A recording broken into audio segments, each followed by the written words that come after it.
Well, to me, even to this day, when I go Atlantic salmon fishing, it's a completely different feeling that I get inside, almost a spiritual thing.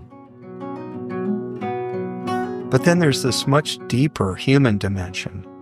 It's about connecting with someone. It's about helping them do something they really want to do.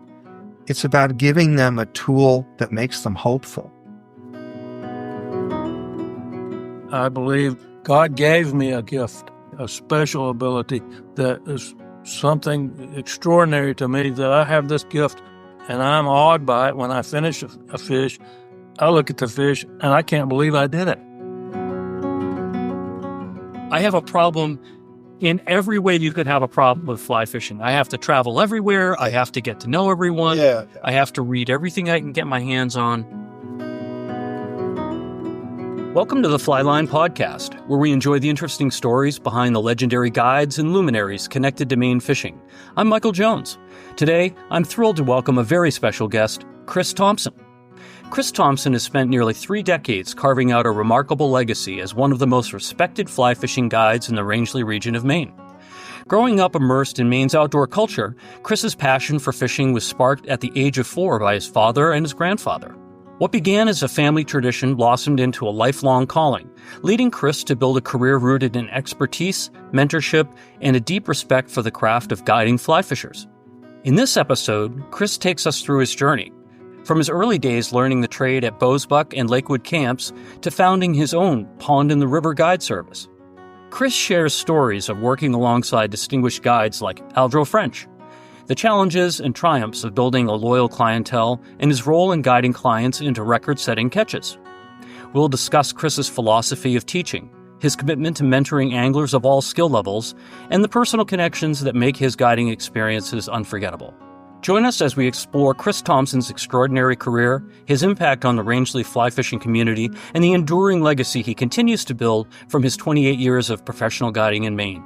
It comes with great pleasure to introduce our audience to this episode's special guest. Kris, welcome to the Flyline Podcast. Hey, Mike. Thank you very much. I'm glad you could make it up to Rangeley and my home on Quimby Pond. Oh, it's wonderful, Kris. I was driving up the Swift River this morning and I could see little glimpses of people in orange out in the woods trying to get their deer. It's early deer season now. And it's just beautiful to be in Maine because there's nobody here. Leaves are off the trees. You can see everything. And it means everything that you were willing to join the podcast because you have a great story to tell. We'll talk a little about your legacy.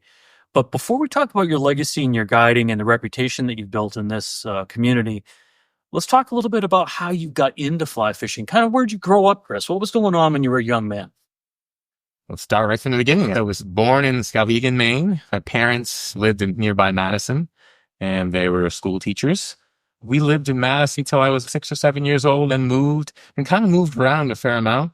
Probably, I don't know, 10 years old. My parents divorced, split up. Yep. But, and I still kind of continued to move around quite a bit. But with each parent, or kind of bounced around. I'd spend some time on my mom's for a year or two, and then my dad. That's typical, though. Yeah, I guess. In this day and age, it is. Brothers and sisters? I have one brother. He's 4 years younger than me. Okay. So I'm 48. So I'm trying to think what kind of things you were doing at that time in terms of sports and things like that. Kris, what were your interests when you were young and going through this time with your family? I probably started fishing when I was like 4 years old. One of my earliest memories of fishing is trolling Rangeley Lake with my dad. Yeah. 4 years old. I think it was on my birthday, actually. We were trolling and didn't have much luck all day. We just sometimes trolling. Mm-hmm. Actually, it was practically fell asleep in the boat, just holding the rod, and then the tug of the fish, which just happened to be a 5-pound salmon, bam, woke me up, landed it, and I was hooked. What were you guys trolling with back then? Were they flies or were they smelts, or do you remember?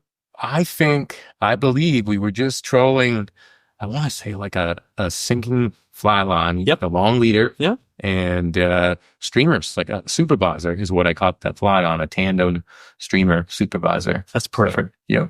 That's a great story. So your dad got the bug going for you. Yeah, he was very much into the outdoors, fishing, hunting, and then fly fishing. I think I was right around 9 when I first started fly fishing. My dad was a pond fisherman, didn't fish rivers. We probably only fished in June. June was the month, the best month. Yeah, Yeah. Yeah, I mean, we fished some of the area ponds around here, but it's not like river fishing. We probably had an arsenal of like 3 flies that we used: a yellow grasshopper, an orange grasshopper, a hornberg, yeah, a mother minnow, and maybe a warden's worry. sure, With a sinking line. classic. And if you couldn't catch them on those, you couldn't catch them on. So let's talk about that, because Maine does have a really rich pond fishing history.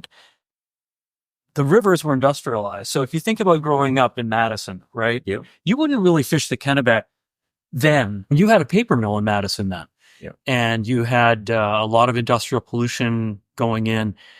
You can fish there now and you can catch trout. But when you were Kris Thompson and you were 9 years old, you couldn't do that there. Yep.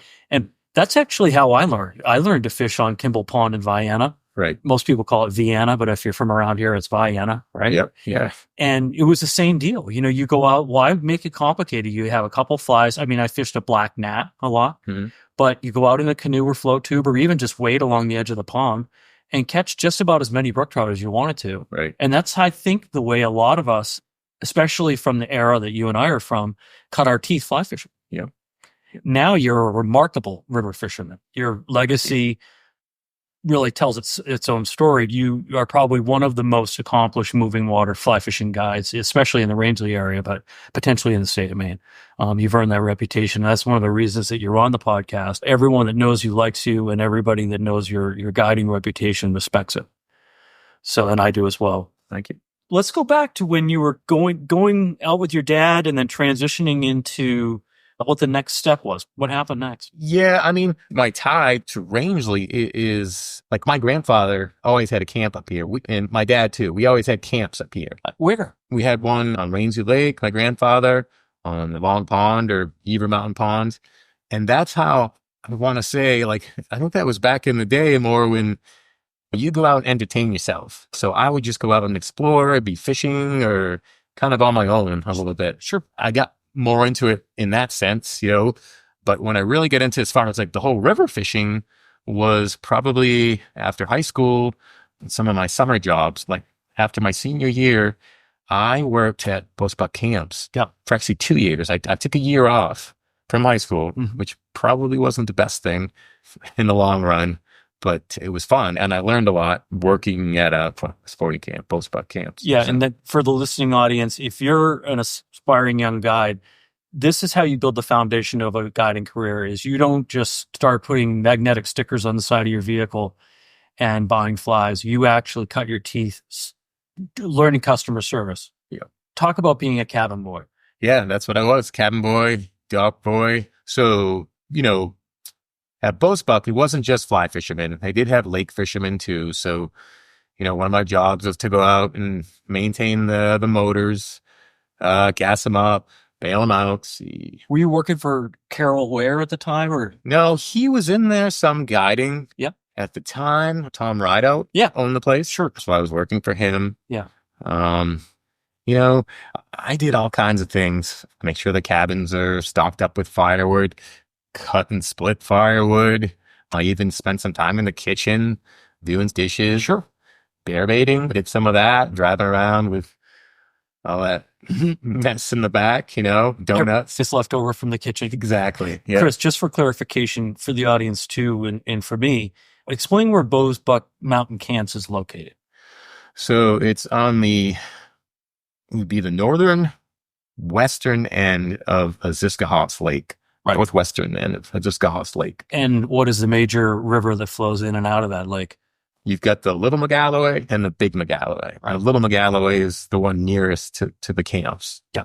Yep. Yeah. What I find most interesting about Aziscahoss is it's the site of one of the earliest Native American Paleo-Indian sites in the state. We don't have many Paleo-Indian sites, which is to say 12 to 13,000 years ago. A warden up in that area started finding these long fluted points and things that didn't look like traditional ceramic period Native American artifacts. And indeed, people were traipsing around Iskahos Lake 13,000 years ago. For the same reasons that you were going up there. It's beautiful. It's plentiful. Probably there was a lot of caribou up in that area, but I digress. I just wanted to share that because that's an interesting, you can learn a lot about that if you go to the museum in Aquasic. They have a nice display on that. Yep. So you're doing the right thing. I used to work at the Birches when I was a kid. Dishes, fill up the boats. That's how you and I come from modest beginnings. No one bought me a brand new drift boat and told me that I could become a guide. Yeah. You know, like yourself, I grew up in central Maine, and as soon as the school year ended, my work summer began. And I think that we learned work ethic. And you earned respect, and you knew that if you were going to get paid, you had to be there.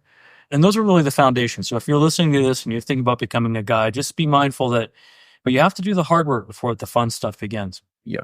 And so leaving Bosebuck, that must have been an impressionable experience.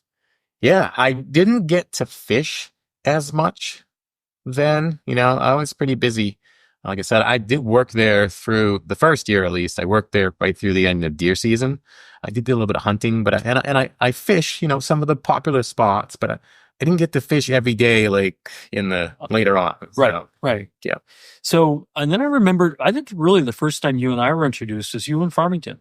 I was in Farmington. Yeah. So you went to Farmington for a little bit, meaning University of Maine at Farmington. Right. Yeah. Yep. So what was going on then? I think it was at Aardvarks where I met you. Yes. Right? Aardvarks, Clearly. working for Dion, Bob Dion. I was going to school full time. I didn't really know what I wanted to do. I was like, all my buddies and friends were going to school. I had spent that time at Bosebuck, and that wasn't a full time gig. So I was like, okay, I think I got to get on with it, you know, and go to college and see if I can find something that I want to do. I was a history major for a little bit. I was environmental planning and policy. Doing what we, navigating, trying to figure out if anything stuck. But it didn't, did it? I just couldn't figure it out. I think I accumulated a total of maybe 76 credits for 5 years. That's a lot, though. That's, you know, which isn't, yeah. You know, like towards the end, I wasn't going to school full time. I found myself skipping classes a little too much. Should come up here or to go fish on the Sandy River, you know. So you worked at the fly shop during that time. You were working part-time. I was working either part-time or full-time. And we were learning a lot about river fishing. Yeah. And you just mentioned the Sandy River. At the time, it was really fun to jump down in New Sharon or even go up to the Devil's Elbow. What do you remember about the Sandy back then? Not many people fished it, and that was the appealing thing. In that lower section, like New Sharon, it was known that there were browns. Every once in a while, you catch a rainbow, and of course, some brook trout. And once in a while, you get to catch a wild one. It's fun to go to because there was no one there, and it was. I think around that time too, it's just a good place to practice your fishing skills and nymphing. Waiting for you to say that because I think we were really learning about maybe some Western techniques. Like I remembered using a sink tip line for the first time down there with a matuka or a woolly bugger and having success. But if the fish weren't going to chase something, that's when all of a sudden desperate times call for desperate measures. Right. And I don't know, do you remember, I mean, we can't have a conversation with Kris Thompson without talking about nymph fishing. Was it about then that you started to play with that, or was it later on? Or do you remember when you first started nymphing and having success with it? Yeah, I mean, it was around that time. I think what it really was is when I first went out west. At that time, I was just a sponge when it came to fishing. I didn't have the internet back then. So if I could get my hands on magazines and books and watching other people. Totally. I was around that time. And it was funny back then when I first started nymphing, it was just a dry dropper type setup, you know, and then we started dabbling with deep nymphing, and back then you couldn't use split shot. So we were fishing weighted flies, you know, we kind of tied, you know, or an extra bead or something. That was when the whole bead head thing was. Yeah. But let's go back to Bosebuck, because I think there's a transition where you leave Bosebuck and you go to Lakewood. You tell the story. Yeah. I mean, I knew I wasn't going to go back to Bosebuck. I wanted to do something different. It was that spring, you know, school was just getting out. College was just getting out. That final semester there, just got done with finals. And I saw an ad in the paper, Lakewood Camps. And at the time, in all honesty, in the Rapid River, I didn't really, I mean, growing up here and living Up here, I didn't really fish the rapid much. That's kind of crazy. I'd asked my dad about it, and he told me. I was like, that's some good fishing. And that's like, oh yeah. So I had an interview at the Farmington McDonald's with Stan Milton, one of the owners of Lakewood, and he told me what it was all about. I told him that I worked at Boatbuck a couple years. I knew the whole sporting camp thing and how it works for the most part. And, I like to fish, like the outdoors, and, working there, you're there for the summer. Yeah. And, yeah, I was like, I'm in. I remember you doing that. Yeah. Yeah. And and you did learn a lot. So Stan and Sue Milton? So was it, there were 4 owners, Stan and Sue Milton, and then Jan and Jim Provencher. Stan and Sue lived in Andover, in the wintertime. Mm-hmm. And then Jan and Jim lived in Wilson's Mills. Sue was kind of more managerial, greeting people when they come, checking them in, checking them out. Stan was the kind of all-around guy. He would work some in the kitchen, actually a fair amount in the kitchen. In the wintertime, he worked at Sunday River as a cook. So he would kind of move into that role somewhat in the summertime and help Jan out, who was the main cook. But back to Stan, we'd also drive the boat, whatever needed done around camp. So you were answering to Stan, then? What's that? You were answering to Stan. Mostly Stan and Sue. Yeah. Gotcha. Yeah. And then Jim, Jan's husband, worked for the highway department. So he really didn't have much to do with the goings on of the camp, but he would come in and visit Jan on the weekend, and he was a joker. He'd come in on he still is just a big joker. He's always making jokes at the table, and but he didn't really work there. He was hands off. Hands off. Yeah. So what were you doing specifically at Lakewood? Because I remember that was not only, let's not talk about the fishing part of it. Let's talk about what you were doing on dry land. Similar stuff at Lakewood that I did at Boatbuck, cabin boy, dock boy. But Lakewood, all the guests come in by boat. I would greet them, especially the first couple of years I worked there. I'd greet them at the boat, get all their dunnage, fishing gear, whatnot. We had this big, long dock and roll out this big cart. I think they're called like a garden. It's a garden cart. Garden cart. Yeah. They're fantastic. Load all their stuff in that, haul it up the hill. Oftentimes it would take more than one trip. So I did that. Also wood, stocking the woods up, the cabins with wood, because that's the only source of heat. And in the springtime and the fall, obviously, those old cabins, uninsulated, and, they're pretty cold. All right, let's cut to the chase. Okay. Now, all of a sudden, you're not doing the cabin boy thing, and you have time. And I say that respectfully. Cabin boy is a term of endearment in any of these sporting camps. It's the most important job in the place, really. But you must have ran toward that river like a dog with a broken chain when you had your fly rod in your hand and your time off.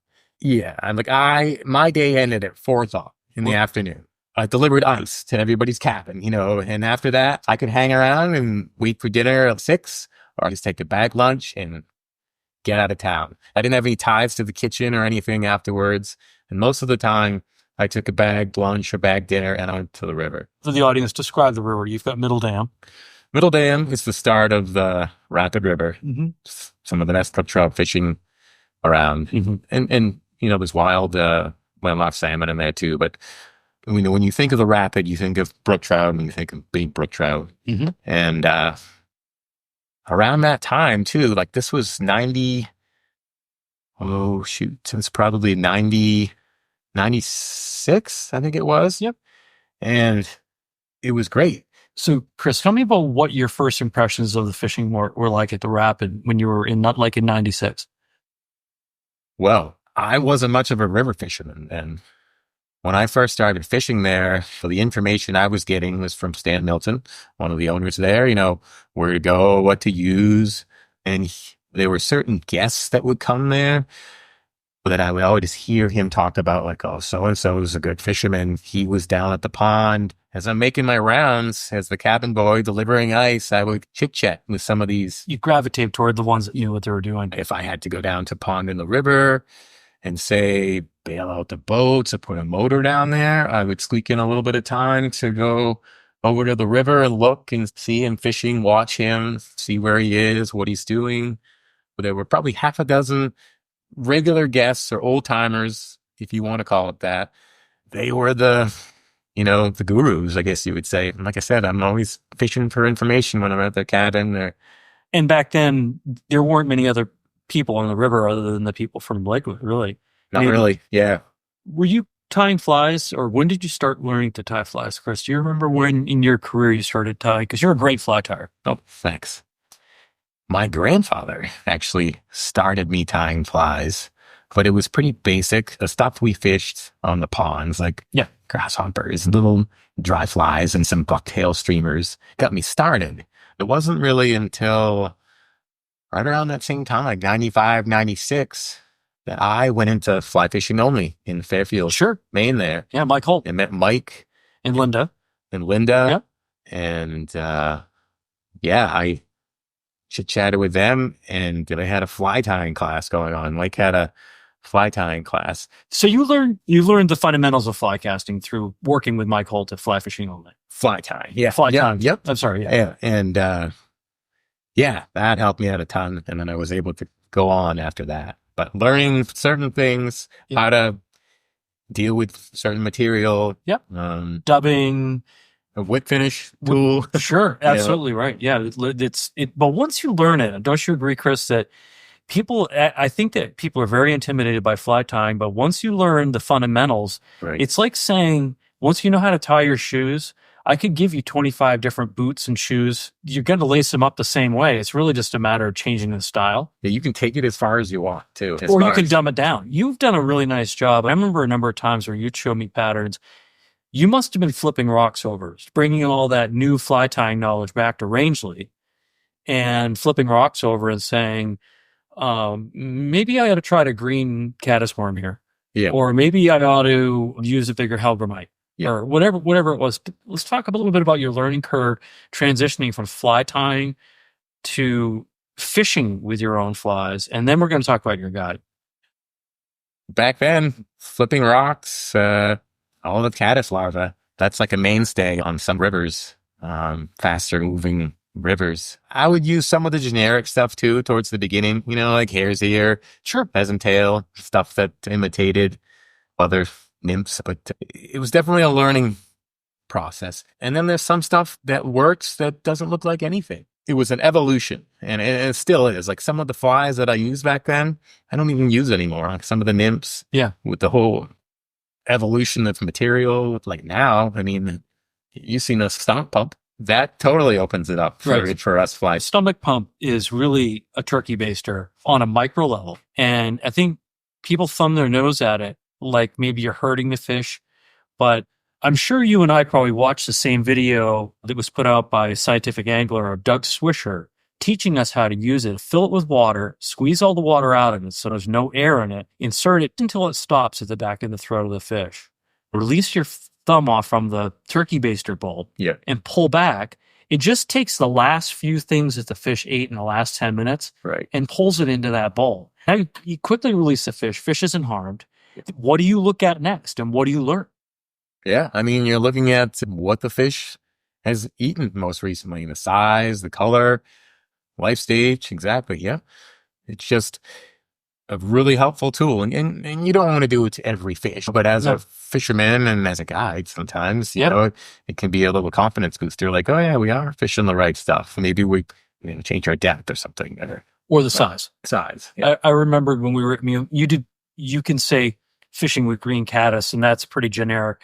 But when you really key in that there really needs to be an 18 or a 16 and not a 14, that'll really change if you're fishing one run and you're putting the right fly in the right water a lot, you're going to catch fish. Where if you're putting the wrong fly in the right water a lot, you're going to scare them. We learned all that. And that was fun stuff. Everything was evolving with having fluorocarbon and using different strike indicators.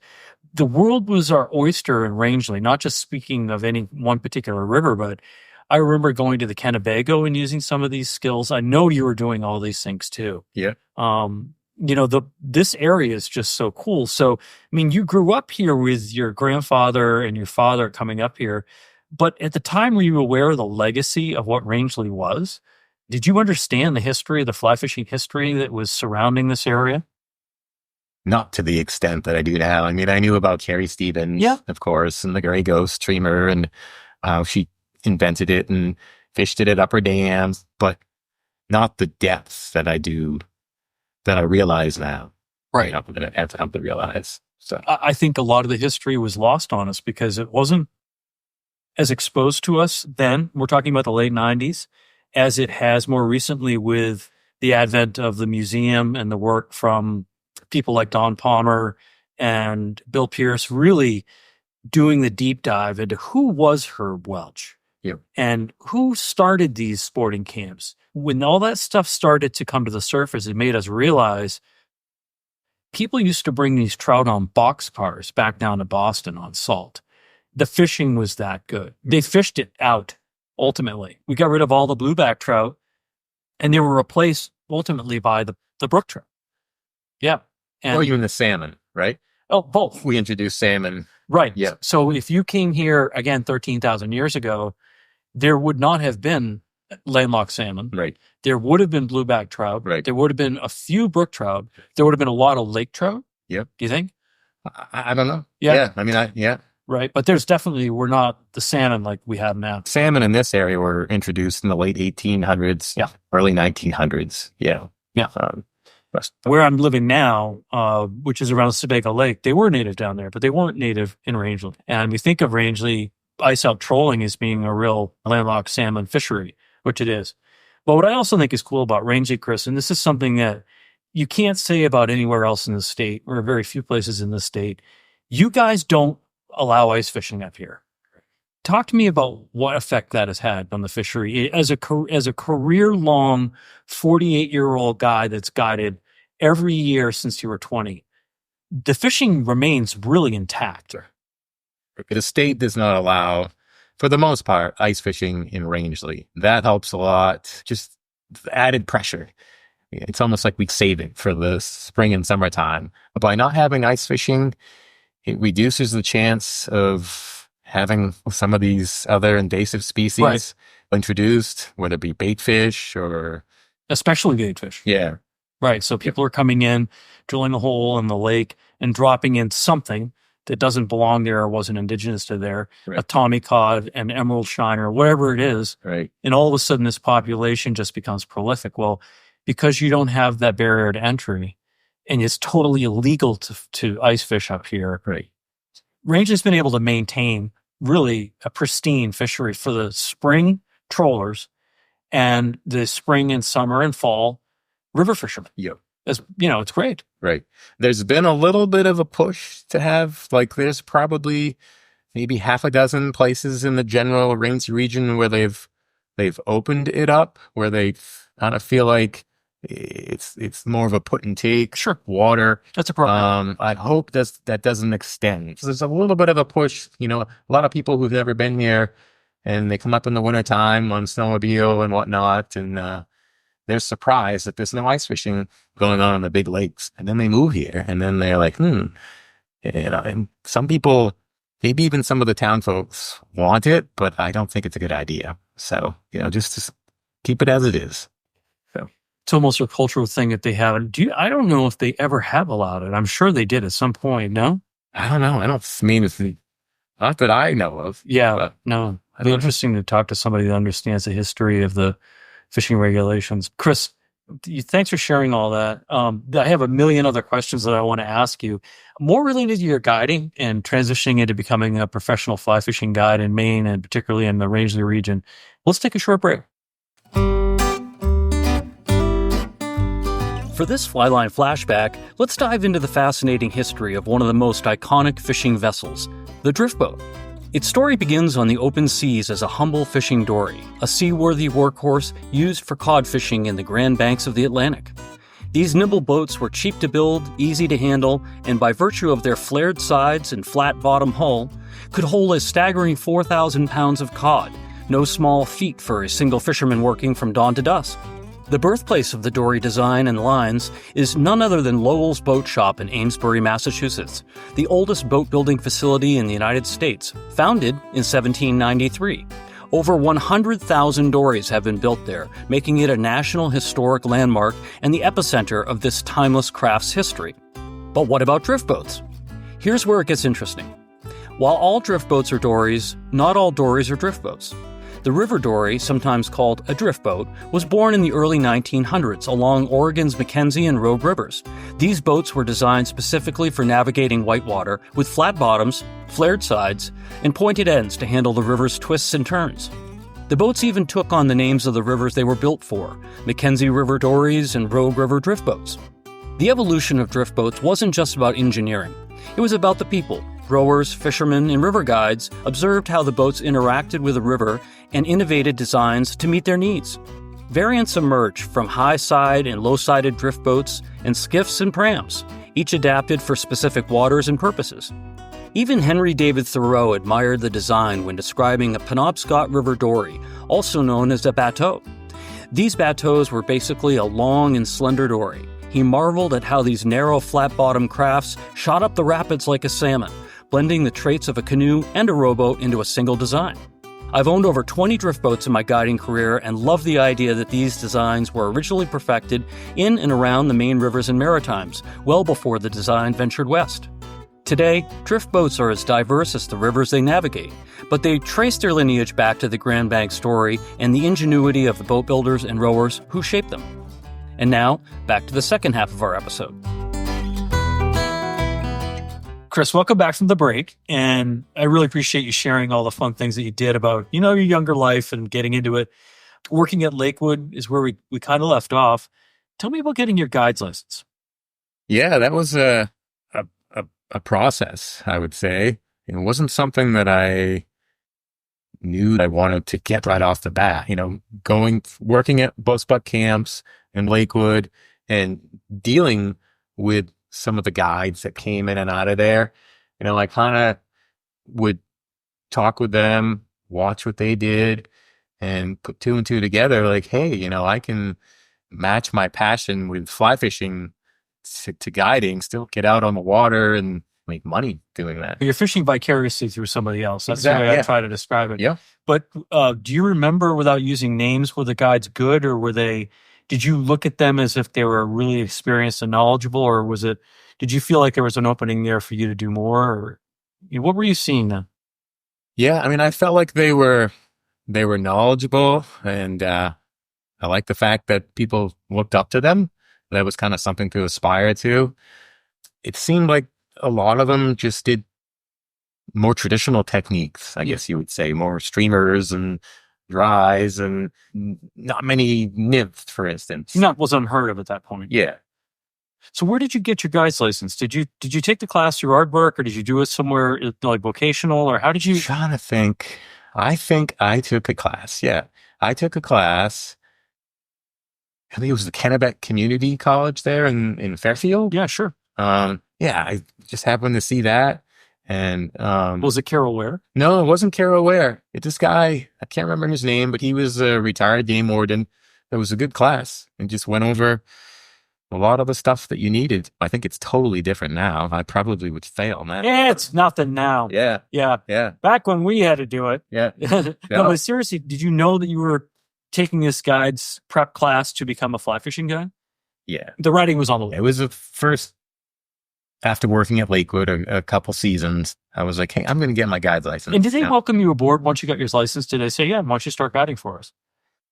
At that time, I was still working for them. So when I wasn't busy, or if the camp wasn't busy and they had somebody, or they didn't have a guide, that's when I would fill in. I got my start with them guiding, but that was kind of doing my own thing. I wasn't on their clock.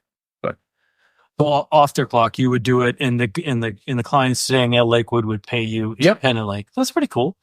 I didn't do it a ton. I got my guide's license when I was 20. Right. So I was still working at the camp. You've been fishing since you were 9. Fly fishing since you were 9. Since I was 9. Yeah, fishing since you were 4. Fly fishing since you were 9. Yeah. So you already had, let's do the math, 13 seasons of fishing in a Rangeley region under your belt, which is more than a lot of people that have guided, right? I would also say that when I was younger, like fishing wasn't, right up until I started working at these sporting camps and whatnot, 18 years old, whatever. Yep. It wasn't like the priority. I was doing other stuff as a kid, and even as a teenager, like fly fishing wasn't really cool, No. It's something I did with my dad and grandfather. It wasn't until I got a little older that I was like, hey, this is kind of cool. It's really cool. So you stayed guiding under this same condition. I don't remember all of this. I just remember parts of it. So I'm asking you to refresh my memory. I want to say they sold the place while you were still working there. Or did you stop working there and then they sold the place? I stopped working there, and it was like a year or two after that they did the transition. They began to sell it to the next owner. Yeah. Yep. The successive owners. And what were you doing during that year or two? Were you starting to just work on your own at that point, or you were guiding this whole time? No. So I worked for them probably 5 years. And then I was planning on coming back for another year. I got a dog over the winter. Yep. They did not want me to bring the dog. They still wanted me to work, but I was like, well, I got to do something else. I still wanted to work there. Trust me. It was just a great gig for summertime and still being in school. And that's when I contacted Aldro French, because I knew that he had a lodge downriver. Oh, let's talk about Aldro. Yeah. So for the audience, Aldro French, for a long time, for most of his adult life, lived in the summertime at the Winter House and at Forest Lodge. Yeah. So really down at Lower Dam. Mm-hmm. And he would have people come and go over the years, myself included, either to fish or to guide. And you went down and started guiding for him. Yeah. Yep. I feel like everyone has an Aldro story. He was such a colorful guy. I actually talked to Aldro this week. Yeah. Yeah. If you talk to Bill Pierce and Aldro in the same week, you're having a good week. So, but in any event, I just think everyone has an Aldro story. I can think of a few of my own, but you've been around him so much, and you guys, I think of you guys as friends. Yep. That you must have something that wouldn't upset him, but it's kind of just, for the audience, kind of shows the colorful. Aldro is just a very unique guy. Yeah. Yeah. I kind of have a soft spot for Aldro. I like working with him, and at one time when I was working for him, I kind of thought of him a little bit as kind of like a father figure too. It was fun working with him. He's a prankster, a jokester sometimes, and he likes to chat it up. That was his deal when I guided for him too, was he would often be the guy to tell the stories and entertain, and I take the people fishing. But I can remember. So when I guided for him, a lot of the times he would provide the lunch, prepare lunch for us. So we'd go out fishing in the morning and then come back to his place, Forest Lodge, for lunch. And he was a pretty good cook too, especially like if you think about like a camp cook, pretty resourceful. Oh yeah. Never anything too fancy or whatever, but we kind of use what he had in the kitchen, especially being somewhat remote like that. So he'd make chowders, soups, sandwiches, and every once in a while he'd make like a pie or a cobbler or something like that. And so I can remember one day we came back from fishing and we're sitting on his porch, the porch on Forest Lodge there, overlooking the river. Overlooking the shower pool. Yeah, the shower pool. Yeah, that's another story, right? Couple stories. Yeah. But and we had just finished eating lunch, and Aldro, been talking and entertaining, and blah, blah, blah. And he brings out this strawberry rhubarb pie, I remember. That's his favorite. Yeah. Yep. I mean, classic, And so he starts serving out a piece to everybody, and people dig in, start eating it. And the first question is, "Oh, is this homemade, Aldro?" And he's like, "Yes, sir. Sure is. Yes, sir. Sure is." And then of course everybody's like, "Oh, it's delicious." And then he sort of looks at me. I'm sitting across from him and kind of smirks a little bit. And there's like a little bit of a pause. And then all of a sudden he says, "Jesus," he's like, I sure wish my guests to stop pissing off the porch onto that rhubarb down there." And you could just about hear the forks drop, And it was a little awkward for a moment there, but then everybody kind of just chuckled, and he was like, "Oh, I'm just kidding, I'm just kidding." But That's classic. yeah, he like has no filter, and he kind of just says what's on his mind. Yeah, You and every time I would go in there, it's really like the place where women and men go to be boys and girls. It's always a good nightlife there. It's probably been 55-gallon drums of gin and tonics drank on that porch at night. And that always wasn't conducive to getting up early. Yeah, for sure. So a lot of times I guide for Aljo, I'd stay in there, especially if I had these stints of consecutive trips. But I was in my mid-20s. I get to get out of there every once in a while and get to town. I did have an apartment at the time in Rangeley, so I'd be like, all right, I'm going out, Aljo. But I have a trip tomorrow. And he's like, oh, you gotta be in early tomorrow, though. You gotta get in early. The sports, the clients, they want to get out early. And at 5, wow, a lot of the times, 5 o'clock. No way. And I was like, all right. And this isn't a one-time thing either. This is quite often. And so anyways, I go out and get up early in the morning, kind of run the gauntlet of moose and deer and logging trucks on the way back in. And I get into camp, and it's looking pretty quiet. No lights on, no anything. Drive in, walk down to the kitchen of Forest Lodge, because the kitchen is actually downstairs. Yeah. Forest Lodge. Yeah, I appreciate the description. Yeah. It's one of the best kitchens I've ever eaten out of. It's great. Yep. And just in terms of the ambiance. Yeah. Old school.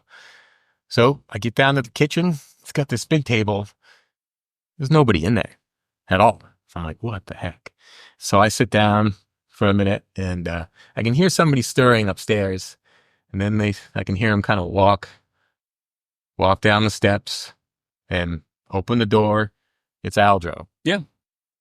In a t-shirt, flannel pajamas, and these big fluffy slippers that he always used to wear. And he kind of scuffled across the kitchen floor, morning, Kris, can I get you some coffee or anything? And, as he's making the coffee on the press there, and I don't drink coffee. So, but he always asks me anyways. And he's like, oh yeah, that's right. You don't drink coffee. So, how about some hot chocolate or something, or, make some breakfast or whatever. And he's like, well, kind of had a long night last night, and the sports or the clients, they're running a little late. They kind of having a rough time. So I'm like, yeah, what else is new, right?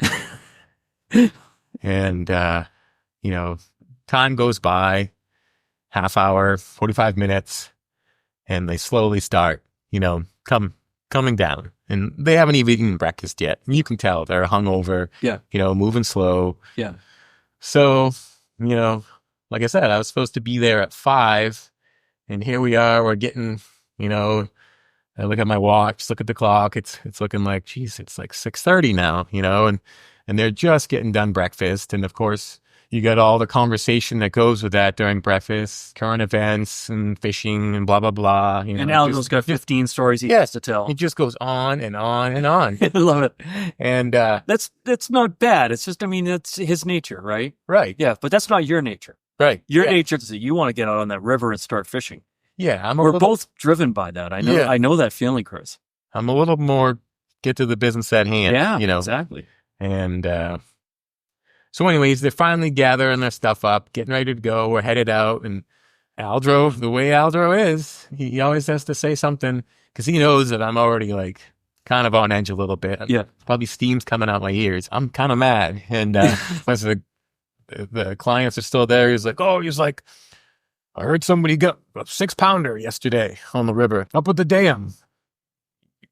Kris can do that for you today, I bet. And I'm just like, oh my God, Aljo, what are you doing?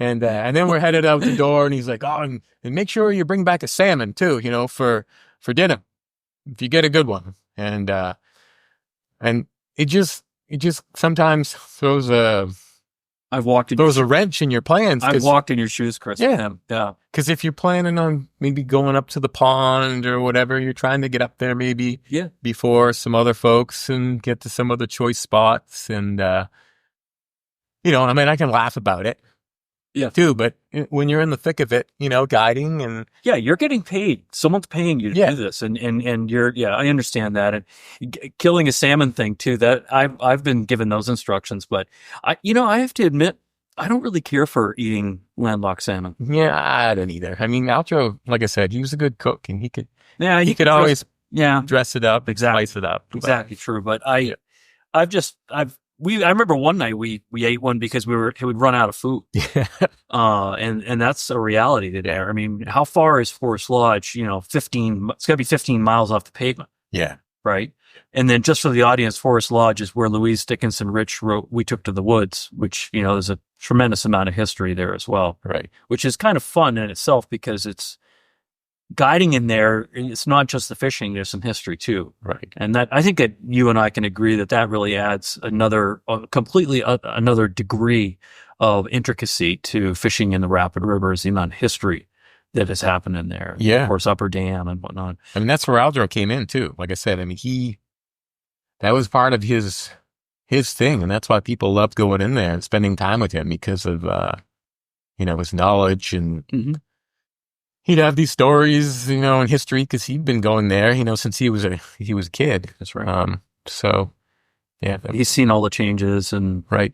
Yeah, that's great. I really appreciate you sharing those stories because Aljo is really someone that, people love him or hate him. Everyone's got an Aljo story, but at the end of the day, I'd have to say that I do love him. I think he's been very good to me. Yep.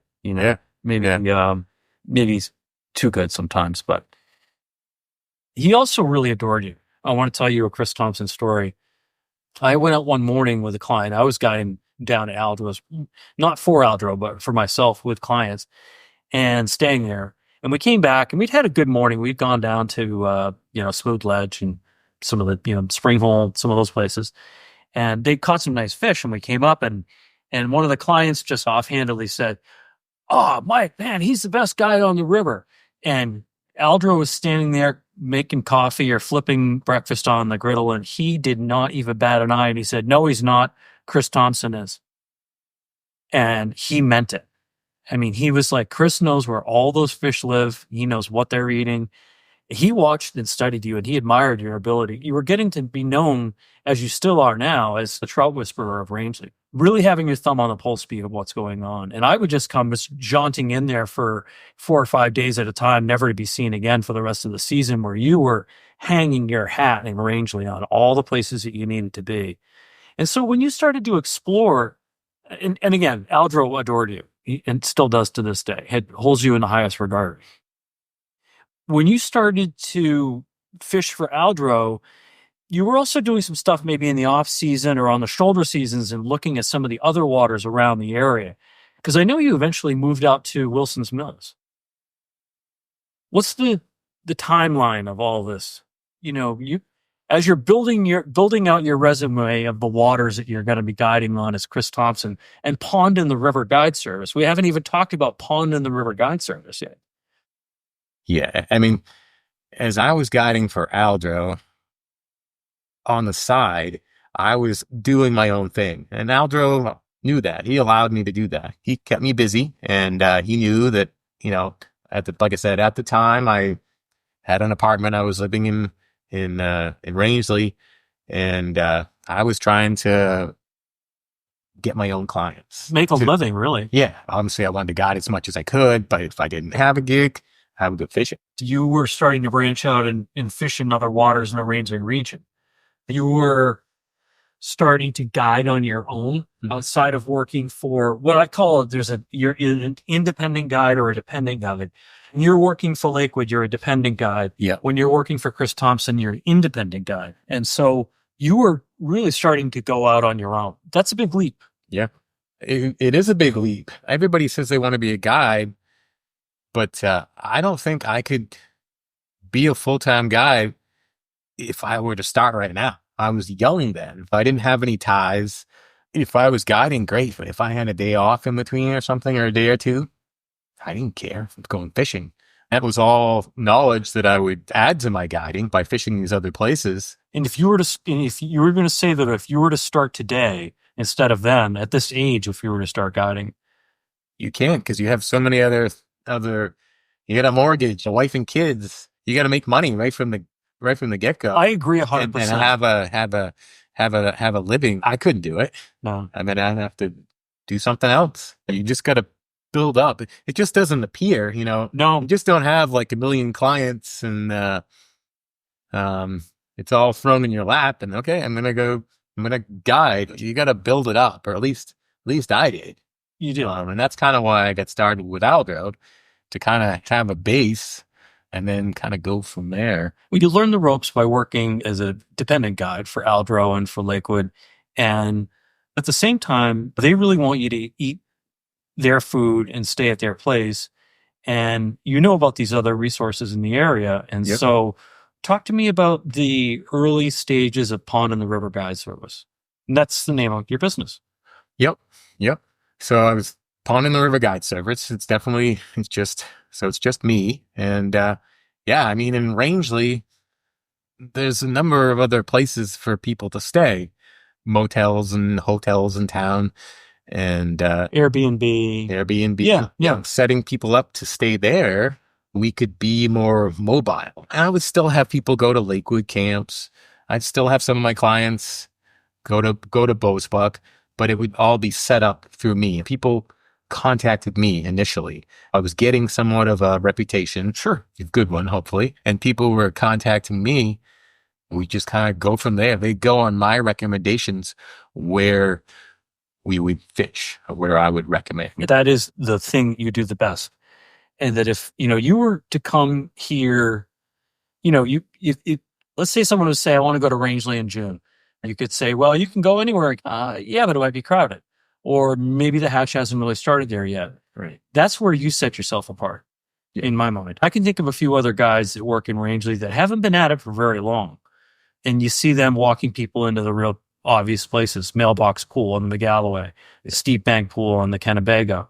You don't step in that trap too much, do you? I try not to. I try to fish different spots. Sometimes someone will call me and they have their heart set on fishing the rapid. If it's just not fishing well, I might try to steer them somewhere else and say, maybe another time we can go there. But trust me, let's go here. And I think you'll have a better time. And maybe we go to the rapid or, wherever you want it to go another time, but it's just not happening right now. Yeah. And I mean, you've done a great job and you've earned a reputation, and that's why the phone continues to ring. When you first started Pond and the River Guide Service, you and some friends were doing it together.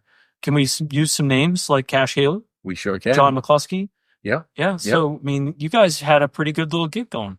So originally it was just me, Pond and the River Guide Service, and I met Cash through college, UMF. I knew him through school. And around that same time, he took big interest in fly fishing. And, he has roots here anyways. In Rangeley, family-wise. But he really got into fly fishing, kind of got his guide's license a little bit after me. And, we became good friends and fished a lot together, outside of guiding, and traveled several times out west. We just decided, we'd always recommend each other if we were busy, and decided to kind of combine. He had his own guide service, Salmon Ledge Guide Service, but he decided to come under one name, Pond and the River Guide Service, and took bigger groups, Mm-hmm. If I was busy, he would do it, and vice versa. He did that for 3 or 4 years, but his scenario was a little different than mine because he also was running a restaurant. That's right. Parkside in Maine. It was a family-run restaurant that he had a very big stake in. Still does. Yeah. It just got too stressful for him, the whole guiding thing and worrying about the restaurant, thriving restaurant, busy. Rangeley was getting busier. No, let's talk about that, Kris, because what was really happening for him is he knew, just through the process of experience like you and I have, a guided trip does not begin at daylight. It begins the night before daylight. Yeah. And it doesn't end when they hand you a check or, a wad of cash and a generous tip. Right. it goes on beyond that, the cleanup and the preparation and the phone call. So you can't really, that's the hard thing that people don't understand. It's like, well, I'm going to be a school teacher and then I'm going to be a guide in the summertime. You might be able to get away with that. But if you think you're going to be having concurrent work in the summertime and guide 2 or 3 days a week, I don't think it's possible. I think actually, you just said earlier, Kris, and I think it's important. When you weren't guiding, you were fishing. And what did that do for your guiding? You knew where the fish were. Yeah. And just learning new spots, not those obvious spots where everybody's fishing, really learning, just constant learning. You have to keep evolving, I think, to kind of separate yourself from the other guides who are doing it part-time or whatever. So you've got Kennebago Lake grants, camps. You've got private places like Mechanic. You've got Lakewood. You've got different places around the area where you can go to a sporting camp and get a guide. But it's almost like what you guys were doing is you were on the fringes of all of those places where you could go fish the hallowed water, but you could also take them to some place where maybe it was a little bit longer of a Jeep ride, but the fishing was better and away from people. Sometimes, yeah. I mean, that was really what I think you were selling. Yeah. And I think that was really cool because that's how I was introduced to the area. Was I was brought in a Jeep to a really, a moose path. Right. And you walk down there and there weren't 10 cars parked So, well, Kris, you've paved a really interesting path that I think any young person is thinking about guiding should listen intently because it doesn't come easy. You have to put in the days, you've got to put in the hours, you've got to stand in the cold and freeze your butt off for people that maybe not so happy. But through all that, you learn a lot. And you've been able to forge a career, provide for your family. You and Liz have 3 kids now? Yes, 3 kids. Tell me about your kids. So there's Braden, my oldest. He's going to be 18 here, November 13th, coming right up. Caleb, my youngest son, is 13. And Skylar, my daughter, is 10 years old. That's fantastic. And are they into fly fishing at all? They are. My boys have had some unbelievable fishing that they don't even realize how good they have had it. They're not into fly fishing as much as I am. But like I said, when they go out with me, it's almost like they have a certain expectation because they've had it so good. And if it's not really good or if it's kind of slow, they lose interest. Mm-hmm. I think they're a little spoiled. They've caught fish that other people would love to catch. My daughter, she's still a little too young to go out on the rivers, really, as far as like weight fishing. But she goes with me on some of the remote ponds. And I think she's going to be the fisher of all 3 of them. When I get home from guiding, she is one of the first ones to ask how my day was, where we went, what we caught. So it's not surprising. It's special. Cool. So at what point do you meet Liz and at what point do you kind of say you're going to put down serious roots in the soil on Rangeley? So I met Liz, she was working at Lakewood Camps as a waitress. There you go. But I wasn't working there at the time. Mm-hmm. I was probably a year or 2 removed from working at Lakewood. I was having breakfast in the dining room with one of my clients, and she waited on us. And kind of caught my eye, and I asked Sue, one of the owners, I was like, Sue, who's the new waitress? She told me and said, oh, she lives in Rangeley. She's from Rangeley. I was like, oh, really? I ended up fishing on my own one time, like after guiding, up down like Middleband or something like that. Yeah. And she used to always go for walks. We joke about this, but I always would look up and I'd see her like looking at me or watching me fish. One time I just happened to strike up a conversation. I was like, hey Liz, how you doing? And I joked, I was like, you want to see me catch a fish? And I don't think I caught anything right off the bat, but it was just a way to open up a conversation and talk to this girl. What happened next? Her working at Lakewood and me working down at Aldros. So at the end of the day, we'd meet up and get to know each other. And nice. One thing led to another. And the next thing you know, we're living together in Rangeley. We got an apartment across from the bagel shop. Her parents used to own a restaurant in Rangeley called Moosey Bagels. Yeah. Which is pretty popular. Oh yeah, I've been Popular restaurant. We got an apartment together. It was maybe a year or so, year and a half.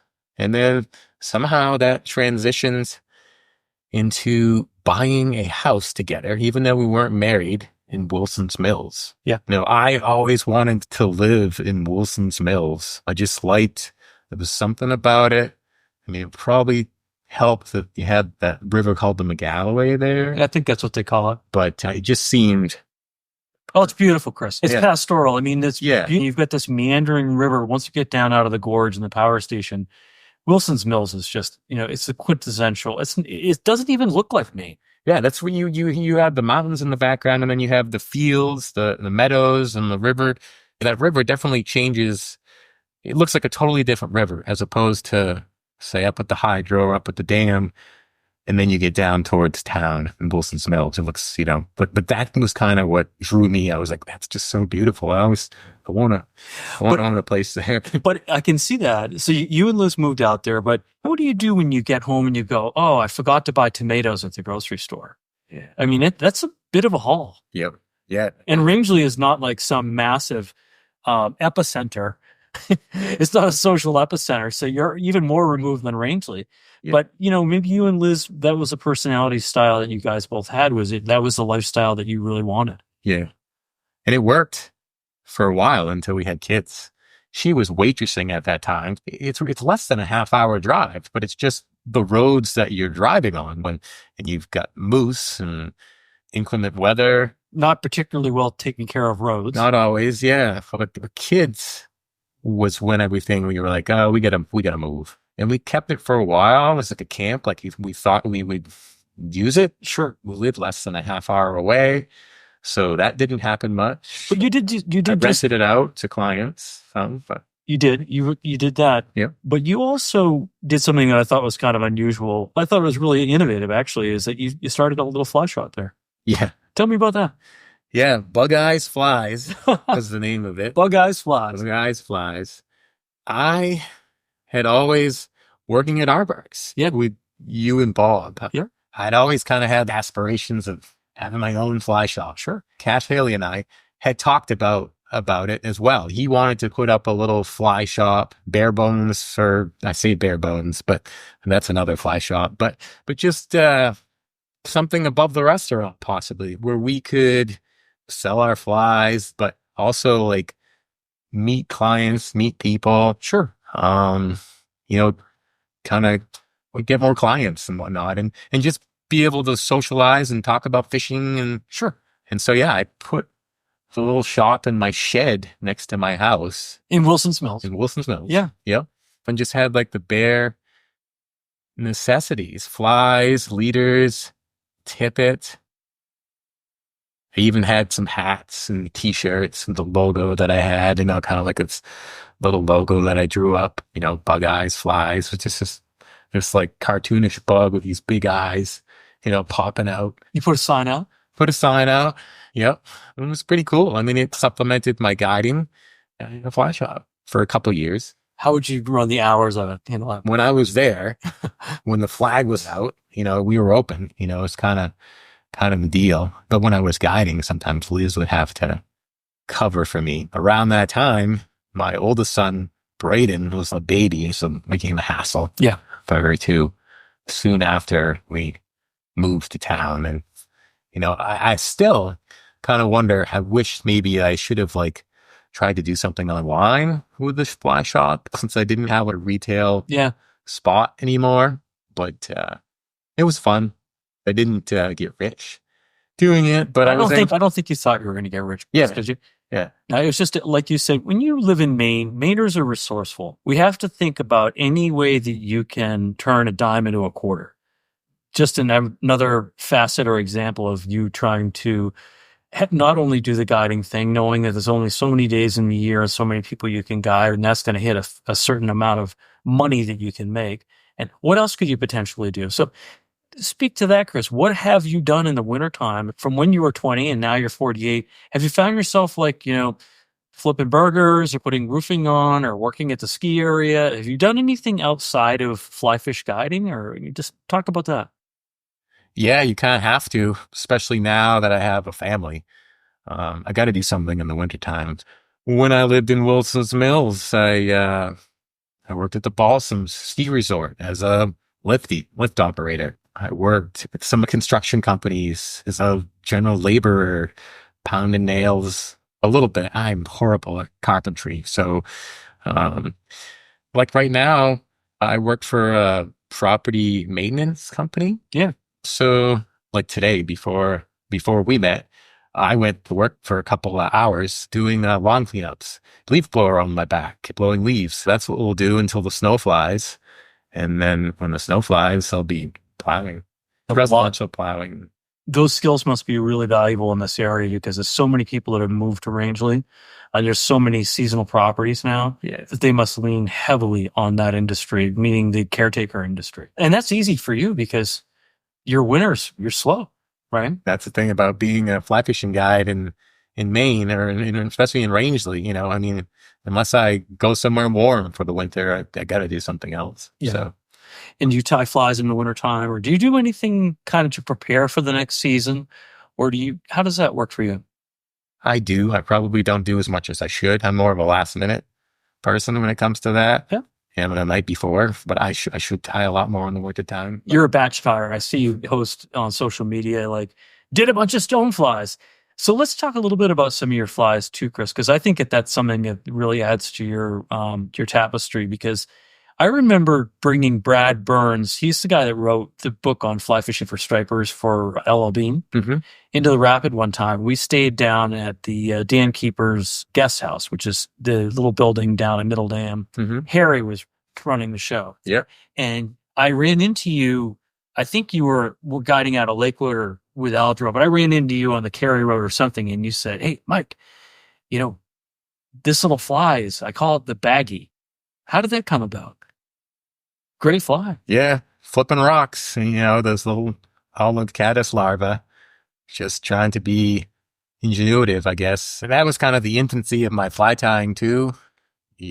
How fly tying is, you're just trying to imitate something. And it was pretty basic fly. Like, it's just dubbing, and I would take a clear plastic baggie and bring that up over the dubbing and then rib it with some monofilament. It was that certain olive color, and certain size, of course. And I just don't know whether not many people were fishing that or what. But I mean, it was just like a signature fly that I used for forever. I started tying them from you showing me. Yeah. I mean, now if you look at, it's more like a Czech nymph, like your traditional Czech nymph, Euro nymphing. Like Czechoslovakia nymph. Yeah. Yeah. It's just a caddis larva.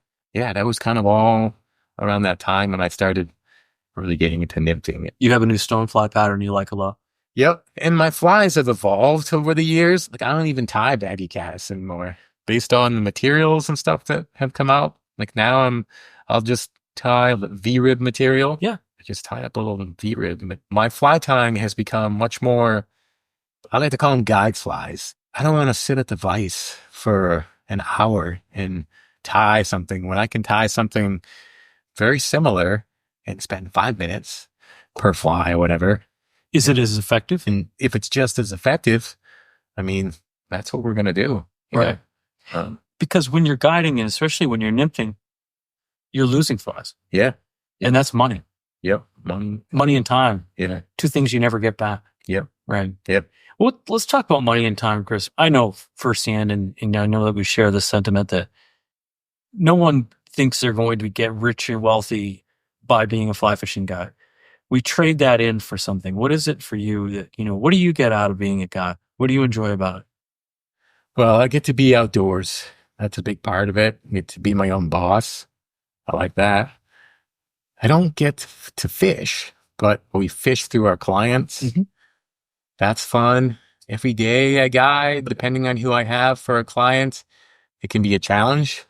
I get people of varying skills. I mean, I'm not going to lie. I like my regulars who know the deal, are really good anglers. It's easy. I kind of fish through them, but I also get a big kick out of, taking people who are new to the sport, specifically if they really, really want to learn. Like I guided this summer, I guided a young husband and wife, and the wife had never fly fished before, but she really wanted to learn. Like, and her husband set it up and told me, like, listen, like she's always wanted to do this. And I was like, yeah, cool. We did the hour-long casting lesson, and we went for a half day out on the river. It's August, not the best time to get people, into fish, but we happened to stumble upon a spot where there were some caddis coming off and some fish coming up. I threw on a simple caddis pattern and was able to have her make a basic, 20-foot cast, and she caught a few fish, and she was just ecstatic. As we were with the first time we caught fish. Yeah. It's really, and that's really makes you feel good. What do you think fly fishing does for people in general? I mean, why do people hire you? Why do they go fishing? What is it what do you think that is the takeaway? I mean, you get the money, but what do they get?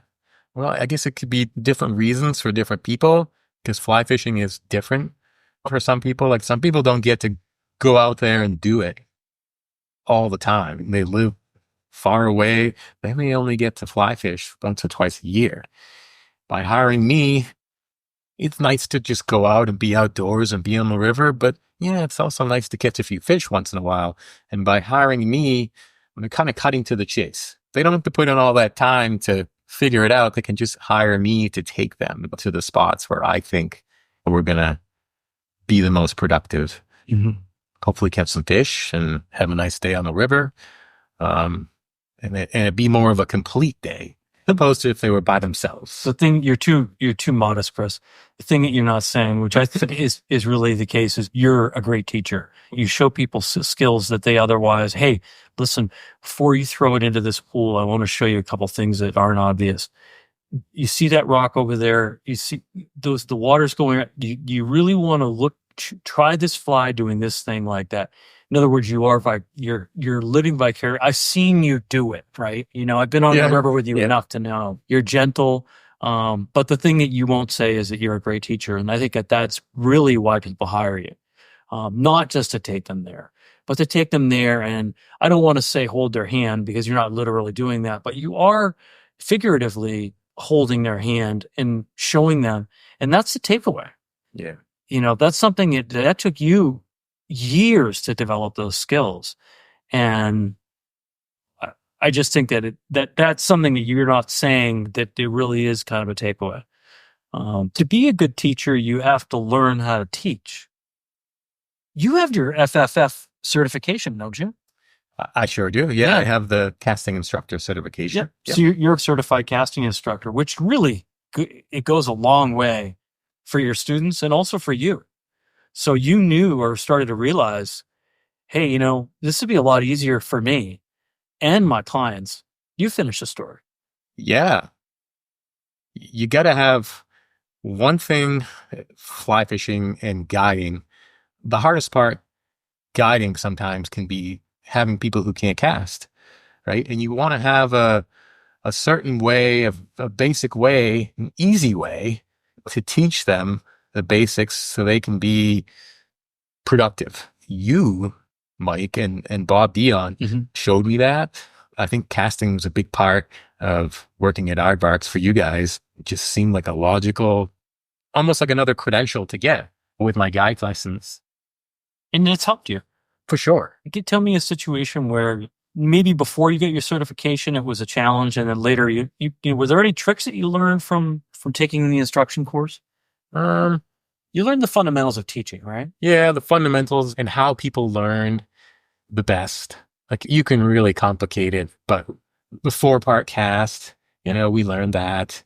Pick up, back cast, forward cast, presentation or lay down.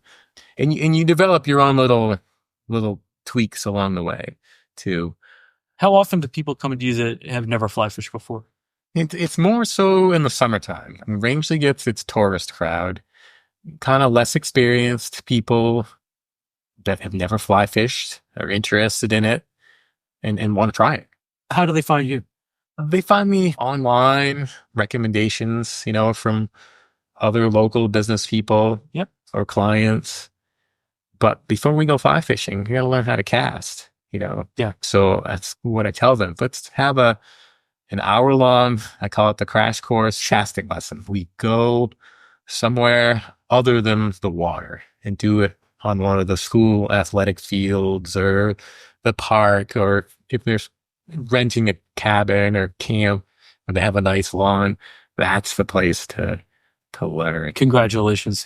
Yeah. You can't teach casting while you're on the water fishing with a hook and fish rising. Yeah. There's too many distractions. I talk about that a lot. Yeah. And that's one of the things I think that is the takeaway from the Federation is you have to isolate casting instruction from fishing instruction or guiding. That is an extra value added asset that you're giving out to your clients. In other words, maybe you're going to catch trout, but I guarantee you're going to learn how to cast. So what has fly fishing been from when you were 4 years old until you're 48 now? What has it been for you? A progression for sure. And like I said, when I was younger, it was more of something I did with my dad. Wasn't something I really shared with other people that I did. Like I said, it wasn't the cool thing when I was younger and a teenager. And now it's kind of become my life. I just live and breathe. My wife always says I always have fish on the brain. I'm always thinking about fishing. She'll say, "Oh, you can remember where to go and what to use fishing, whatever, but you can't remember some of the chores that need to be done around the house." I don't know what I would do without fly fishing. So I don't know what I would do without fly fishing. Yeah.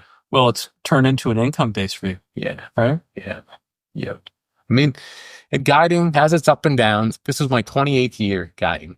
I got it when I was 20. And granted, I didn't do it full time the first couple of years, but we can say I've done it for 25 years full time. Right. As much as you can in Maine. That's right. There are times at the end of the season where you're kind of like, I'm ready to be done, I think. But give it a week where you're not guiding and you're doing some of these other things, for work. And, like, man, I wouldn't mind being, guiding again, so. Tomorrow, exactly. Yeah. Like I wish my season wasn't so short. You're doing it right because I think some people, Kris, that guide, they struggle with it. They maybe obsess too much or whatnot. But don't you agree that if you do it enough and you do it regularly, it really becomes maybe second nature? Yeah. Yeah, it does. Yeah. I mean, I have gone through stages where I'm like, I don't know if I want to do this anymore. But when you get away from it, you're like, I miss that. The more you do it, the easier it comes. Yeah, I definitely. So, Kris, most times when I talk with guides who are either friends or just professional acquaintances, they usually divulge like a weakness or a strength that they have. Can you think of, sometimes it's hard to reflect on stuff like that, but for you, do you feel like you have like some strengths or weaknesses that you've identified over all these years of guiding? Yeah, I would say, well, we could start with my weakness probably. Sometimes I am a little too intense. I think I try to put a little too much emphasis on catching, the fishing, the catching. And some of my clients, I mean, that's great. But some of them, they're just out to enjoy the day. It's not all about the catching. It's about spending time with their son or daughter or buddy. And I think sometimes I have to kind of stop myself and think like, it's not all about that. Not all about the catching all the time. But that's, I think, Kris, knowing you and knowing where you guide, that's kind of partly a result of where you guide. Yeah. These fish up here, they're smart. Yeah. And they're not going to get fools every day. You have to really bring your A game. And I think that that's part of what builds your strong reputation is that people rely. I was just talking with Bill Pierce this week and I told him that you and I were going to be meeting. And he goes, he said, if I have a lot of friends who are guys in Rangeley. He named a few, but we won't name them now. And he said, truth be told, gun to my head, if I had one day to fish in Rangeley and I needed to catch fish, there's no question in my mind I would undeniably go with Kris Thompson. Yeah, that's nice of him to say. It's nice of him to say, but it's also accurate, and I agree with that. I feel like I think that most people that know you, that's a reputation that you earn. And so on that note, I hope you feel a little better. And what's your strength, Kris? I would say my strength in guiding is probably because I've lived here for so long, and I like to say I scout. I'm always out. If I'm not guiding, fishing, at the expense of maybe my family life, sometimes I'm out scouting, checking out new spots, so kind of keeping tabs on things. And so I like to think that I have a lot more options than maybe some other guides who just kind of do the same old, and go to some of the more better known spots. I like to think I have spots that are, they may only be good like a couple days out of the season or a week out of the season. But if I have the right person, I'll throw that out there as an option to go try. Because I don't just do the rivers. I really enjoy doing the remote ponds. And if I can get people to do that, sometimes my regular clients, it seems like they always want to do the same thing. But if the water's high, or if it's busy, or it's just not fishing, like say the Rapid or the McGalloway, and because I'm there a lot, I might say, "Hey Joe, why don't we go try this pond?" I've been trying to get you to do a little stillwater fishing for the last 10 years. And then lo and behold, we go there. We have a great day. And he's like, "Oh, Kris, how come you never mentioned this type of fishing before?" And I'm like, I have, but you always want to go to the Rapid or the McGalloway, Yeah. So there are options. And we do have really incredible pond fishing. I know we talked about that because that's how you and I both got started in fly fishing, was going out on those ponds. And there's something about, I don't know what it is about guiding, but people seem to move toward moving water. Maybe it's because they're not as comfortable, or they need to have their skill sets improved, so they hire a guide. Yeah. And I might be less inclined to hire a guide to go out on a pond, short of I'd like to have them haul a canoe so I don't have to. Yeah. But there's also some tribal knowledge about guiding on ponds. They're not always easy. Yeah.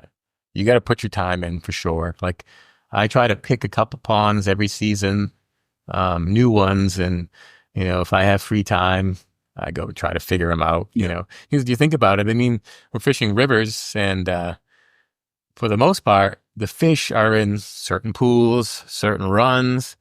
But in those ponds, yes, they hang out in certain spots of the pond, but they're constantly moving around. And you just got to kind of figure that out. And then you got the time of the year factor. I mean, June is probably the best and the easiest time for somebody's for the hatches. For the hatches, right? The fish kind of tell you where they are with the rises and whatnot. But then there's some of the late season fishing where it's just like you go to a spot you've never been, and where do I start? No, one of the most beautiful brook trout I've ever caught was on a pond. I won't name it, in the area. And it was the last, or close to the last day of the season. It was the most beautiful colored brook trout I've ever seen. Yep. And they just, really black, really deep, deep red, dressed in a tuxedo, going to the main event. Right. Yep. Kris, you have to confirm, but I heard, I can't remember from who, that one of your clients holds a world record for a fish they caught while being guided by you. Yeah. Several, actually. Several world records. Now, don't brag. Yeah. But, so I guide this couple, the Newts, Paul and Heidi Newt, and well-traveled anglers. They've been all over the world, fishing, but they used to live, I'm kind of going, starting from the beginning here, but they used to live in the Keys, Florida Keys. Yeah. Big time tarpon fishermen. Heidi, especially, would partake in some of the tarpon tournaments. Yeah. Like there was a ladies, Isla Mirada ladies tarpon tournament. I think she's won several times. But anyway, to start it off, she has a world record tarpon. I believe it was 152 pounds, and she caught it on 16-pound test. That's that's right there. And I think it was the largest tarpon ever caught by a woman on a fly rod, on fly tackle as well. Period. So there's a world record. Yeah. Okay, so she comes to Rangeley, or she's got a place up here? Or? They moved. They don't live here anymore, but for 4 or 5 years they lived here. And somehow they get hooked up with me. And we would go fishing. They would book 15, 20 days with me a season. Isn't that great? Yeah. Those are the best clients. Yeah. And just like nicest people. And somehow she got looking at some of the IGFA, International Game Fish Association world records, and was just looking at for brook trout, because that's predominantly what we fish for and what I guided them for here. We go fishing for brook trout. And she noticed that there was some gaps, specifically for women. When I say gaps, I don't think there was anything. Right. For the 6-pound test and the 4-pound test. And she was like, she approached me and was like, Kris, I think I'd like to try to go for those records. And I'd never done anything like that. Well, if anyone's going to be hired to do that, it's going to be you. And I'd never done anything like that. And it's quite a process. Like ahead of time, she had to send the leader and tippet away to be tested. Mm-hmm. And I think she had to send the scale, because we have to weigh the fish too. Yeah, and it has to be calibrated. Be calibrated. And then, of course, when we catch the fish, we got to take pictures of it, length, girth. Wow. And then you actually have to cut the leader and tip it off and send all that back. Wow. I didn't know any of this. Yeah. And so anyways, I think it was, so the first one was when was that? It was 2019. And so it was. You don't need to say where it was. Yeah, I won't say that. Yeah. But let's say it was in the springtime. Yep. Were you on a river? Yeah, we were on a river. And actually, like, I had taken her husband out the day before. And we just creamed him. Cool. All streamer fishing that time of the year too. And just slayed him. And at the time, I'd only had a 2-person raft. So I could not take both Heidi and Paul at the same time. So I took Paul out the day before, and then the plan was to take Heidi out the next day. And I will say we did fish the same water that Paul and I fished the day before. Sure, yeah. So, maybe we beat it up a little bit. Yeah. And so over the course of the float, she caught a few fish, but not really the ones we were looking for, not the, world record fish. Yeah. And we almost get to the takeout. And I said, Heidi, I was like, I'm going to row beyond the takeout and just try a couple other spots downriver. And I just have this feeling, and the weather had changed too. Like, it was kind of a rainy, misty, crappy day most of the day. The best kind. Yeah. But we weren't doing anything. Yeah. And then all of a sudden it cleared up and got kind of sunny. And I was just like, let's just do it. I was like, I'll row back up river. It's not much current. And we get down to this one corner. And just before we get down there, I see a fish break the surface. And I was like, oh, Heidi. It's like, I just saw a fish break the surface. And we get down there and I kind of position her. She makes a few casts, and right off the bat, she's catching fish, and some nice ones, but not what we were looking for. We go around the corner a little bit, and then she gets one. I was okay, Heidi. I think that's one that we want to weigh and take the measurements, and I think that's the one, And so we did that. Got the pictures, weighed it. Do you remember what the dimensions of the fish were? Yeah, it was. I'm trying to think, and you can look all this up online too on the IGFA website. Okay, but it was 3 pounds. I'm thinking it was 3 pounds. 20 inches. 3 pounds 5 ounces on the 6-pound tippet. Oh, okay. Yeah, and I think it was like 18 something inches. Oh yeah. Okay, so we're now a 6-pound tippet. Yeah. So the first fish world record was on the 6-pound tippet or 6-pound test. So that's Kris. Just let's think about that. What is 6-pound test is going to be 5X? It depends on. I know they're different, but yeah. Just loosely speaking, 6X, 5X. You remember what you were using? I think it was 5X. It was 5X. Yeah. That's scary stuff. Catching a fish that big on 5X in moving water. Yeah. We were streamer fishing too, and typically with streamer fishing, a lot of times you're fishing as heavy a tippet as you can. All right. Yeah. Because the fish hits it hard, and when you set, oh yeah.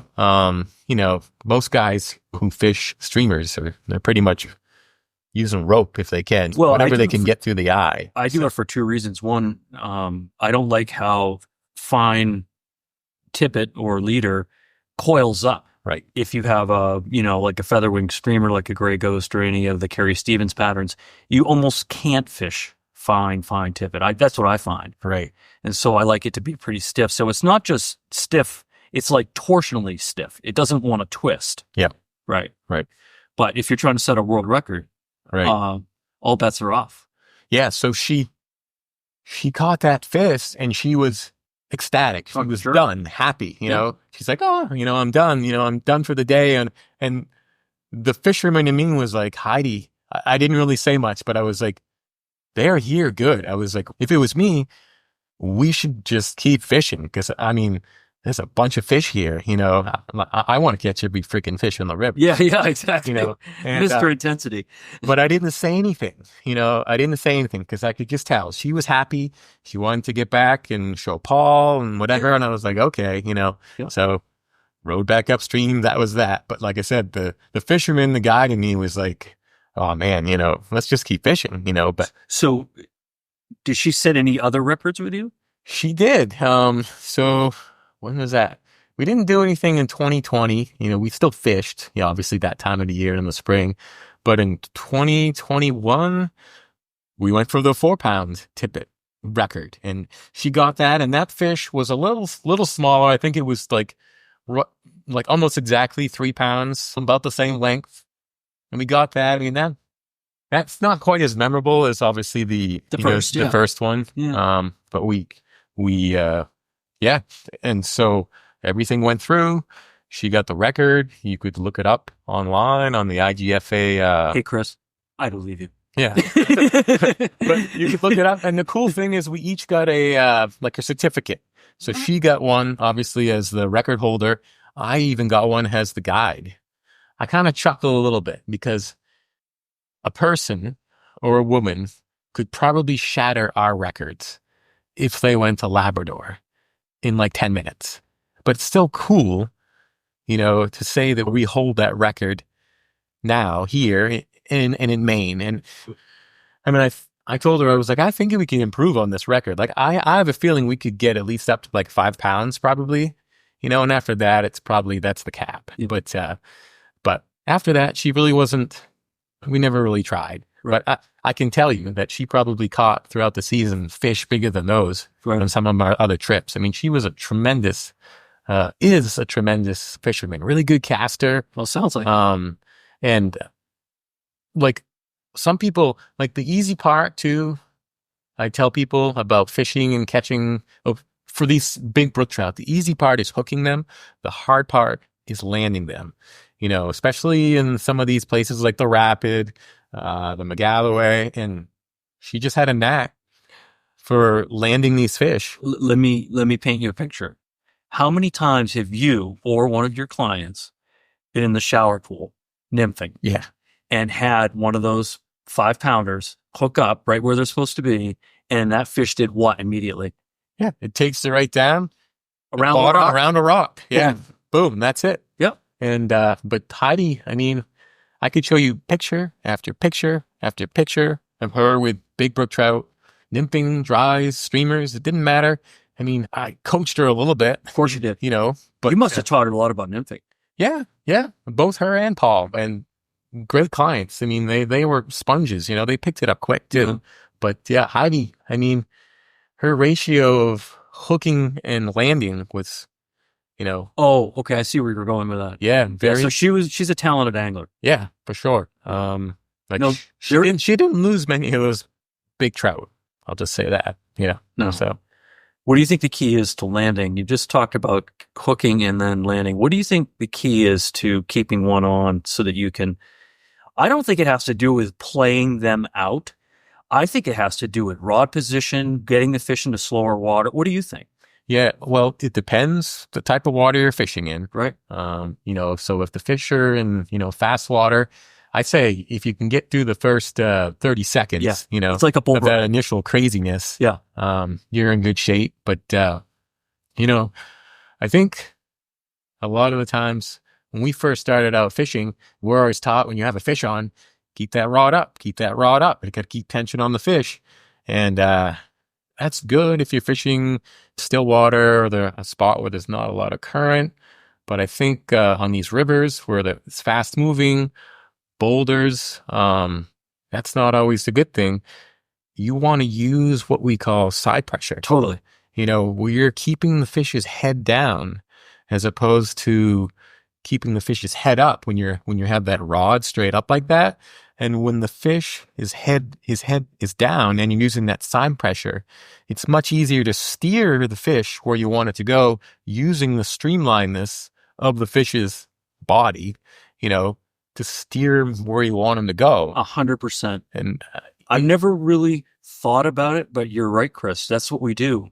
Yep. That's what you would do or I would do. Yep. When we had a really good fish on. And the other thing I do is I stare at their broad tip, at least out of my peripheral vision, and I don't want to see a lot of jerking and bobbing. Like the RPM should stay at 3,000. Right. If you have even rod tension, then you're not stressing that leader and tip it out. Right. Or that knot, right? Right. Or that fish. Right. Yep. But I love that description. Yeah. Side pressure. Side pressure. And she'd tell you in tarpon fishing, it's down and dirty. Yep. That's what they do. I mean, you and I don't saltwater fish as much as a lot of people, but it's the same thing in trout fishing. Yeah. I remember her saying, tarpon fishing too, like a lot of people with those big tarpon, they don't play the fish fast enough. That's right. Like you really gotta, don't mess around. You gotta play them fast. And the guys will get mad at you if you give the fish Yep. line. I understand that I've never been in this situation, but I've overheard stories of people saying that the guides will be like, you need to beat that fish and you only have a certain amount of time. Yeah. And I've never done that type of fishing, but that's what I have been told by Paul and Heidi. Yeah. That's a great story, Kris. I appreciate that. Kris, you've done a great job of creating a reputation in Rangeley and in the western part of the state. You're the best of the best. There's other guys that are guiding out in your area that don't have the skill set that you have, don't have the client list that you have, haven't earned the respect from the lodge owners like you have with people like Lakewood, Bosebuck, Aldro, all the people that we've talked about so far. That didn't come because they liked you. That came because they respected you. And I hold you in a very high regard, and I always have. And I can think of a few times when you and I have been on the river when I've really turned and thought to myself, he's a class act. He said, hey, Mike, would you mind if I fish through here? And a lot of guides they don't have that skill set. They don't have that interpersonal skill set.